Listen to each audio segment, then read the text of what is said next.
Hello everyone, এতদিনে তোমরা জেনেই গেছো যে আমরা একটা ক্লাউড কিচেন চালাই। তোমাদের সাথে কিন্তু ডেইলি আমি শেয়ার করি ক্লাউড কিচেনের ভিডিও, কিন্তু আজকের ভিডিওটা অন্য দিনের ভিডিওর তুলনায় কিন্তু আলাদা। দূর থেকে দেখে কাজটাকে অনেক সহজ বলে মনে হয়, কিন্তু কোনো কাজই কিন্তু সহজ না। দূর থেকে দেখে মনে হয় অর্ডার হয়ে যাওয়ার পরে হয়তো সব কাজ শেষ হয়ে যায়, সেটা কিন্তু না। যে সমস্ত জিনিস এদিক ওদিক ছড়িয়ে ছিটিয়ে থাকে সেগুলো আবার জায়গা মতো রাখা, যেন পরের দিন সেই জায়গা থেকে আবার পেয়ে যায়।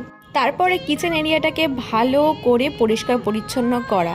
প্রত্যেকটা অর্ডারের পরে এটাকে কিন্তু ক্লিন করা হয়।